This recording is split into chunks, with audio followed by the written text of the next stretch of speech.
నమస్తే, welcome to Suman TV. ప్రస్తుతం మనతో పాటు ఉన్నారు సర్టిఫైడ్ ఫైనాన్షియల్ ప్లానర్ ప్రసాద్ గారు. వారితో మాట్లాడదాం. నమస్కారం సార్. ఎస్, మ్యూచువల్ ఫండ్స్ ఖచ్చితంగా రిస్క్ అనేది ఒక ట్యాగ్ లైన్ లా ఉంటుంది అని అందరూ చెప్తూ ఉంటారు. రిస్క్ ఉన్నా కూడా వాటిని మేనేజ్ చేసి చక్కగా ఉన్న వాళ్ళు చాలా మందే ఉన్నారు. సో ఆ రిస్క్ని మేము ఎలా మేనేజ్ చేయాలి, మ్యూచువల్ ఫండ్స్లో ఎలా ఇన్వెస్ట్ చేయాలి చెప్పండి సార్. మ్యూచువల్ ఫండ్స్ని అర్థం చేసుకుంటే రిస్క్ ఉండదండి, చేయకపోతే చాలా రిస్క్ ఉంటుంది. ఓకే, మ్యూచువల్ ఫండ్ పెట్టే రోజే మీరు ఎందుకు పెడుతున్నారో తెలవాలి. నిజానికి మ్యూచువల్ ఫండ్లో రాంగ్ అమౌంట్ పెట్టడం కూడా పెద్ద రిస్క్. స్కీమ్ పెద్ద రిస్క్ కాదు, రైట్ స్కీమ్ రాంగ్ స్కీమ్కి మధ్య మ్యూచువల్ ఫండ్లో ఉన్న డిఫరెన్స్ చాలా తక్కువ. అందరూ ఏ స్కీమ్ అంటారు, ఏ స్కీమ్ కాదు. మీరు ఎంత పెట్టాలి, ఎందుకు పెడుతున్నారు అనేది ఫస్ట్ తెలుసుకోండి. ఇప్పుడు యాంఫీ డేటా కానీ సెబీ డేటా కానీ అన్ని మీడియాస్లో ఈ రోజుకి మ్యూచువల్ ఫండ్లో 4-5% ఇన్వెస్ట్ చేశారని చెప్తున్నారు. కానీ పర్సనల్ నాకు ఎందుకు ఇంకా ఎక్కువ మంది చేసి ఉండొచ్చు అనిపిస్తుంది. ఎందుకంటే మా దగ్గరికి అప్రోచ్ అయిన క్లయింట్స్లో ప్రైమర్లీ ఐటీ వాళ్ళని చూస్తే out of 10 8 people already mutual fund invest చేసే వస్తున్నారు మా దగ్గరికి. వాళ్ళు ఇన్వెస్ట్మెంట్ స్టార్ట్ చేసి కూడా 2-3 ఇయర్స్ అయింది. ఇక్కడ వాళ్ళు చేస్తున్న మిస్టేక్ ఏంటంటే మ్యూచువల్ ఫండ్లో రిటర్న్స్ అండ్ మార్కెట్ రిస్క్ కన్నా మీరు wrong quantity of amount invest చేయడం పెద్ద రిస్క్.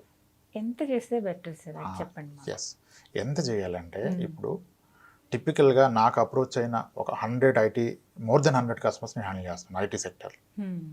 ఓకే, వీళ్ళలో నేను చూస్తే యావరేజ్ ఏజ్ మనకు అప్రోచ్ అయ్యే వాళ్ళంతా 31 years అండ్ అబౌవ్ టు 42 మధ్యలో ఉన్నారు. యావరేజ్ మీరు 34-35 పట్టుకోండి. 35 years ఉన్న వాళ్ళు నా దగ్గరకు వచ్చిన వాళ్ళు 10 మెంబర్స్లో 8 members minimum package 14 lakhs annual CTC ఉంటుంది. 14 lakhs క్వైట్ కామన్ అయిపోయింది. డిఫరెంట్ ఇండస్ట్రీస్లో ఏంటి, ఫార్మాలో ఒకలాగా అలా ఉన్నాయి, ఐటీలో అయితే 14 lakhs ఉంది. ఇప్పుడు 35 years ఏజ్లో ఉన్న వ్యక్తికి 14 lakhs యాన్యువల్ సిటీసీ ఉంది. ఇతను ఆల్రెడీ ఒక యాప్ ద్వారా మ్యూచువల్ ఫండ్ పెట్టాడు, ఇన్వెస్ట్మెంట్ చేశారు. ఆయన ఎంత చేశారంటే 10,000 రూపీస్ చేస్తున్నారు. 10,000 ఇది డీసెంట్ మనీ మీరు అనుకుంటున్నారు కదా, ఆయన కూడా అలాగే ఆబ్రామ్లోనే ఉన్నారు. ఓకే, నేనేమంటాను, ఐటీ సెక్టర్లో average salary hike, salary increase అనేది ఆన్ అన్ యావరేజ్ 12% వస్తుంది. ఓకే, 12% శాలరీ కనుక ఇయర్ ఆన్ ఇయర్ పెరిగితే మీ శాలరీ 7 yearsలో డబుల్ అవుతుంది. ఎవ్రీ 7 yearsకి డబుల్ అవుతుంది. కానీ వాళ్ళు జాబ్ చేంజ్ అయితే ఇంకా ఎక్కువ వస్తుంది. నా ఓన్ క్లయింట్స్ ఉన్నారు, దట్స్ ఓకే, 12% పట్టుకున్నాం. 12% యావరేజ్గా శాలరీ పెరిగితే 7 yearsలో ఇతను సిటీసీ డబుల్ అవుతుంది. Okay, first point. 35 years ఏజ్లో ఉన్న వ్యక్తి 10,000 per month ఎస్ఐపి స్టార్ట్ చేశారు. లెట్స్ అజ్యూమ్ ఒక 10 years కంటిన్యూ చేశారు. 10,000 per month అంటే ఇయర్లీ 1.2 lakhs ఇన్వెస్ట్ చేస్తారు. 10 yearsలో 12 lakhs ఇన్వెస్ట్ చేశారు. ఓకే, అది కనుక 15% రిటర్న్ ఇస్తే ఈ 12 lakhs కాస్త 24 lakhs అవుతుంది. 24 lakhs అయితే డీసెంట్ మనీ ఈ రోజు మనం డిస్కస్ చేద్దాం. కానీ 10 years తర్వాత 2021లో ఇన్వెస్ట్మెంట్ స్టార్ట్ చేశారు. 2031కి ఆయన మనీ చూసారు, 24 lakhs ఉంది. కానీ 2021లో ఇతని శాలరీ 14 lakhs ఉంది. మనం ఇందాక అనుకున్న లెక్క ప్రకారం 7 yearsలో ఇతని శాలరీ ఎంత అవుతుంది, 28 lakhs అవుతుంది. 10 yearsలో అరౌండ్ 35 lakhs అవుతుంది. 35-40 lakhs శాలరీలో ఉన్న వ్యక్తికి అతని 10 years ఇన్వెస్ట్మెంట్ ఒక 20 lakhs ఇస్తే అది ఎలా ఉంటుందంటే 20 lakhs after 10 years is like is 5 months salary, 5-6 months salary. 5-6 months శాలరీకి పెద్ద వాల్యూ ఉంటుంది మన లైఫ్లో? ఉండదు కదా. సో అందుకనే దీన్ని పెద్ద అమౌంట్ లాగా ఫీల్ అవ్వరు. అప్పుడు అంత మనీ అక్యుములేట్ అయ్యాక కూడా సరదాగా ఒక కార్ డౌన్ పేమెంట్కి, ఒక వెకేషన్కి వాడేస్తారు. సో ఇన్వెస్ట్మెంట్ ఎప్పుడు గోల్ బేస్డ్ పెట్టాలి. గోల్ బేస్డ్ అంటే పర్పస్ ఆఫ్ ఇన్వెస్ట్మెంట్ ఏంటి, దానికి నాకు ఎంత కావాలి, ఏ ఇయర్లో కావాలి, దానికి ఇప్పటి నుంచి ఎంత పెట్టాలి. ఇది కనుక క్రమం ఫాలో అయితే మీరు అన్నట్టుగా రిస్క్ని అవాయిడ్ చేయొచ్చు. రిస్క్ ఎలా అవాయిడ్ చేస్తారంటే ఎస్, మ్యూచువల్ ఫండ్లో వెరీ ప్రాక్టికల్గా కంప్లీట్ హిస్టారికల్ రిటర్న్స్ చూస్తే కొన్నిసార్లు మ్యూచువల్ ఫండ్లో ఇన్వెస్ట్ చేసి ఒక 3 yearsలో నెగిటివ్ రిటర్న్ ఉంది. 3 years పెట్టాక 5 years ఇన్వెస్ట్ చేసాక కూడా నెగిటివ్ రిటర్న్ వచ్చింది. That's possible. ఎస్, అది రోలింగ్ రిటర్న్ అంటారు. ఒక పీరియడ్ నుంచి ఒక పీరియడ్కి మల్టిపుల్ అబ్జర్వేషన్ తీసుకొని చూశారు. మీరు ఒక 30 years ఇన్వెస్ట్ చేస్తే 5 years స్పాన్లో 2-3 times negative return, 3 years స్పాన్లో 6 times negative return, 1 yearలో అయితే చాలాసార్లు నెగిటివ్ రిటర్న్. కానీ 7 years అబౌవ్ ఉంటే ఎప్పుడు నెగిటివ్ రిటర్న్ లేదు. First point. మరి 5 yearsలో నెగిటివ్ రిటర్న్ ఉందన్నారు కదా సార్, అంటే 5 yearsలో కూడా రిస్క్ ఉంది కదా? ఎస్, రిస్క్ ఉంది. 5 years తర్వాత నెగిటివ్ రిటర్న్ వచ్చిందంటే 2-3 yearsలో కూడా పాజిటివ్ ఉండొచ్చు, మళ్ళీ 5th yearలో నెగిటివ్ అవ్వచ్చు. కోవిడ్ వల్ల మార్కెట్ పడిపోయినప్పుడు అంతకు ముందు ఇయర్ పాజిటివ్ ఉన్నాడు, కానీ ఇయర్ నెగిటివ్ రిటర్న్స్లోకి వెళ్ళిపోయాడు. ఎస్, మరి ఒక గోల్ బేస్డ్ ఇన్వెస్టర్కి ఈ రిస్క్ని ఎలా అవాయిడ్ చేయాలి? ఓకే, చాలా ఇంపార్టెంట్. మీరు ఎంత ఇన్వెస్ట్ చేయాలో కూడా ఫస్ట్ తెలుసుకోవాలి. ఎందుకు ఇన్వెస్ట్ చేస్తున్నారో తెలుసుకుంటే ఈ రిస్క్ని కంప్లీట్గా అవాయిడ్ చేయొచ్చు. ఎలా అవాయిడ్ చేయొచ్చు అంటే ఇప్పుడు ఒక 5 years పాప ఉంది ఒక అతనికి. ఓకే, అతను ఆ పాప యొక్క ఎంఎస్ ఎడ్యుకేషన్ కొరకు ఇన్వెస్ట్ చేస్తున్నాడు. ఇతను ఐటీ సెక్టర్ ఎంప్లాయ్. సో అతను క్లియర్ అండర్స్టాండింగ్ ఉంది, నేను మా పాపని ఎంఎస్ చేపిస్తాను, ఇక్కడ బీటెక్ చేపిస్తాను, ఎంఎస్కి యూఎస్ పంపిస్తాను అనుకున్నాను. ఆమెకి ఎంఎస్కి వెళ్ళడానికి ఇంకొక 17 years టైం ఉంది. 2021లో మనం మాట్లాడుతున్నాం. ఫస్ట్ ఆమెకి ఎంఎస్కి 17 years అంటే 2039లో లేదా 38లో ఎంత అమౌంట్ కావాలో ఫస్ట్ ఐడెంటిఫై చేయాలి. ఫస్ట్ అది ప్రైమ్ థింగ్. సో ఈరోజు ఎంఎస్ ఒక యావరేజ్ యూనివర్సిటీ, మరి స్టాన్ఫోర్డ్ అయితే 1.2 crore ఉంది. సరే, వేరే యూనివర్సిటీ ఒక 35 to 40 lakhs ఉంది. మరి వీళ్ళ పాప ఎంఎస్కి వచ్చినప్పుడు కూడా 40 lakhs ఉంటుందా? అది కూడా కౌంట్ చేసుకోవాలి. ఉండదు కదా, ఖచ్చితంగా ఉండదు. ఉండదు. So 10 years back same MS cost 14-15 lakhs ఉంటే ఈరోజు 30-35 అయింది. అంటే ఎవ్రీ 10 yearsకి డబుల్ అవుతుంది. సింపుల్. సో వీళ్ళ పాపకి ఇంకొక 18 years తర్వాత ఆమె ఎంఎస్కి వెళ్తే 10 yearsలో ఇప్పుడున్న 40 lakhs కాస్త 80 lakhs అవుతుంది. నెక్స్ట్ 8 yearsలో 80 కాస్త 1.3 crore 1.4 crore అవుతుంది. సో ఫస్ట్ ఇతను పాప ఎంఎస్ ఎడ్యుకేషన్ నేను అచీవ్ అవ్వాలంటే అతని టార్గెట్ అమౌంట్ వచ్చి 1.3 or 1.4 crores in the year 2038 or 39. First ఈ క్లారిటీ రావాలి. నేను ఇన్వెస్ట్మెంట్ చేస్తున్న ఈ అమౌంట్, సో 18 yearsలో నేను 1.2 crore అచీవ్ చేయాలంటే కన్సిడరింగ్ 15% రిటర్న్ అంటే ప్రాబ్లీ అరౌండ్ 19-20,000 ఇన్వెస్ట్ చేయాలి పర్ మంత్. వెరీ క్లియర్ కదా. సో 18,000 or 20,000 ఇన్వెస్ట్ చేస్తున్నారు. 38లో గోల్ ఉంది, 37లో మార్కెట్ పడిపోతే ఏంటి పరిస్థితి? అప్పటికెల్లా 1.2 crore అయిపోయింది, మార్కెట్ 30-40% పడిపోయింది అనుకోండి, మీ 1.2 crore కాస్త సరాసరి వచ్చేసి 70 lakhs అయిపోద్ది కదా, 80 lakhs అయిపోద్ది కదా. అప్పుడు మరి పాపను చదివించడం ఆపలేరు మీరు. కాబట్టి గోల్ క్లియర్గా ఉన్నప్పుడు, ఎడ్యుకేషన్ గోల్ కానీ మ్యారేజ్ గోల్ కానీ ఉంటే మీ గోల్ పీరియడ్ కన్నా 3 years ముందే మీరు మీ మ్యూచువల్ ఫండ్ పైసలు తీసేయాలి. 3 years ముందుగానే మ్యూచువల్ ఫండ్ అమౌంట్ తీసి ఫిక్స్డ్ డిపాజిట్లో పెట్టుకోవాలి. ఎందుకు? మార్కెట్ ఎప్పుడు కరెక్షన్ అయినా సరే 2-3 yearsలో అయితే రికవర్ అయింది. Entire history for the last 100 yearsలో గ్లోబల్గా ఏ స్టాక్ మార్కెట్ అయినా సరే ఎంత మేజర్ ఫాల్ వచ్చినా 3 yearsలో రిటర్న్స్ ఇవ్వకపోయినా అట్లీస్ట్ ఎక్కడి నుంచి పడిపోయింది అక్కడికి వచ్చింది. కానీ మీ గోల్ కన్నా 1 year ముందు పడిపోతే 1 yearలో రికవర్ అవ్వదు.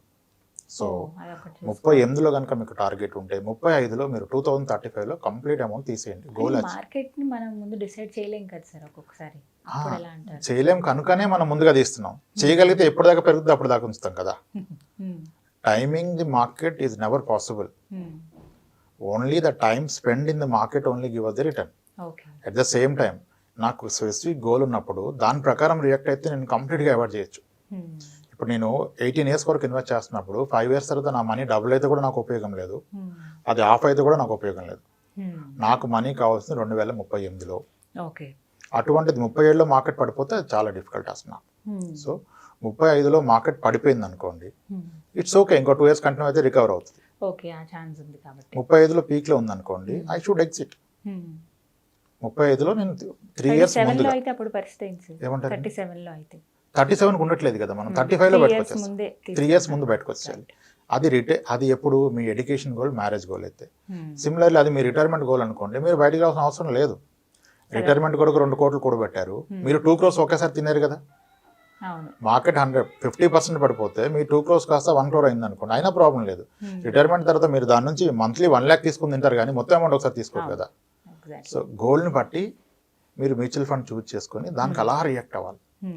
ఇంకా నేనేం చెప్తానంటే, మార్కెట్ 15% ఇస్తే పాసిబిలిటీ ఉన్నా సరే 12% ఇస్తేనే మీరు గోల్ ప్లాన్ చేసుకోండి. అప్పుడు ఏమవుతుంది, 15కి 12%కి మధ్య ఉన్న డిఫరెన్స్లో మీరు ప్లాన్ చేసిన దానికన్నా 3 years ముందే ఆల్మోస్ట్ మీరు గోల్ రీచ్ అయిపోతారు. సో ఎగ్జిట్ అయిపోతుంది. సో నిజంగా ఇది చాలా బాగుంది సార్ ఈ పాలసీ. అండ్ దాంతోపాటు ఏంటంటే, ఇంత ఫస్ట్ మనం మాట్లాడుకున్నట్టు రిస్క్ గురించి ఆలోచించి చాలామంది ఆగిపోతూ ఉంటారు. బట్ ఇందులో కూడా రిస్క్ కాకుండా ఆ రిస్క్ని కూడా మనం మేనేజ్ చేసుకోవచ్చు. ఇందులో ఇంకా ఏమైనా ఇంపార్టెంట్ పాయింట్స్ ఉన్నాయి సార్ మ్యూచువల్ ఫండ్స్కి సంబంధించి? ఫస్ట్ థింగ్ మేడం అన్నట్టుగా, ఎప్పుడు కూడా రాంగ్ అమౌంట్ ఇన్వెస్ట్ చేస్తే that is the wrong investment. Wrong amount అంటే ఏ ఉద్దేశంతో అంటున్నారు? గోల్ ఐడెంటిఫై చేసుకొని దానికి ఎంత కావాలో అంత పెట్టాలి. కానీ ఇప్పుడు భోజనం పెడతానని పిలిచేసి 3 spoons ఏదో పెట్టామనుకోండి, ఎలా ఉంటుంది? సరిపడా భోజనం పెట్టాలి కదా. ఇప్పుడు గోల్ అంటే కూడా గోల్ ఫుల్ఫిల్ అవ్వాలి. ఇప్పుడు చాలామంది ఉంటారు ఫోన్ చేసేసి, మనం ఒక 5,000 SIP స్టార్ట్ చేద్దామండి, చూద్దాం. చూసి ఏం చేస్తారు? 5,000తో మీరు ఏం చేయగలుగుతారండి? 5,000తో మీరు 10 years పెడితే పెట్టింది 6 lakhs, అది మా అంటే 12 lakhs అవుతుంది. 12 lakhsతో కూతురు పెళ్లి చేస్తారా, కొడుకు ఎడ్యుకేషన్ చేస్తారా, మీ రిటైర్మెంట్ అయిపోతుంది. సో ఇప్పుడు మళ్ళీ ఇంకోటి, ₹1,00,000 వచ్చే వ్యక్తి 5,000 SIPలో పెట్టాడంటే మిగిలిన డబ్బులన్నీ ఏం వేస్ట్ చేయడు ఆయన. ఇంకో దగ్గర ఇన్వెస్ట్ చేస్తాడు. అంతే. కానీ ఆ ఇన్వెస్ట్మెంట్కి ఈ ఇన్వెస్ట్మెంట్కి ఉన్న డిఫరెన్స్ ఏంటి, ఏది బెటర్ అనేది ఐడెంటిఫై చేయట్లా.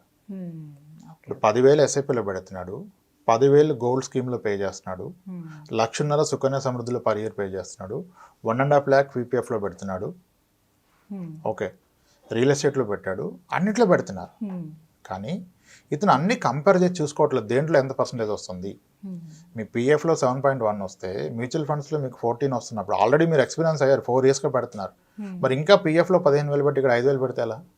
సుకన్య సమృద్ధిలో 21 years ఉంటానని చెప్పి 7.6%కి పెడుతుంటే అది స్టార్ట్ అయింది 9.2లో, ఇప్పుడు 7.6కి వచ్చింది. చాలామంది అప్పుడున్న 9.2 ఉందనుకున్నారు, లేదు కదా.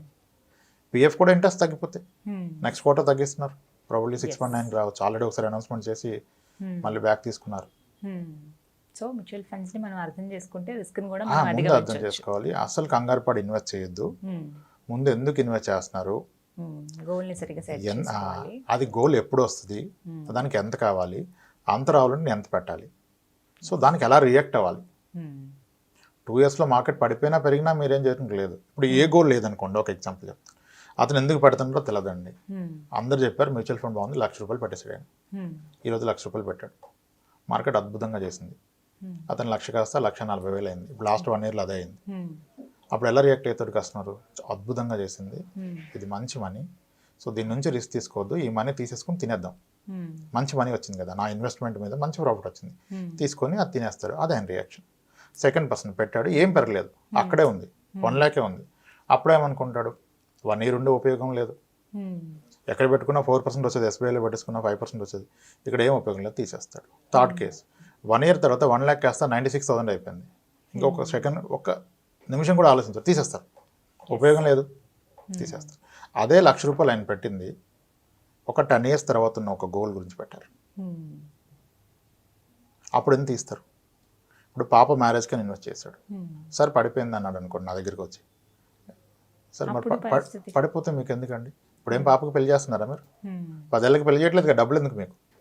అది పెరిగినా అవసరం లేదు, తగ్గినా అవసరం లేదు, మనం పెట్టింది ఎప్పుడు మనం ఇప్పుడు ఆలోచించాల్సిన అవసరమే లేదు తర్వాత. రైట్.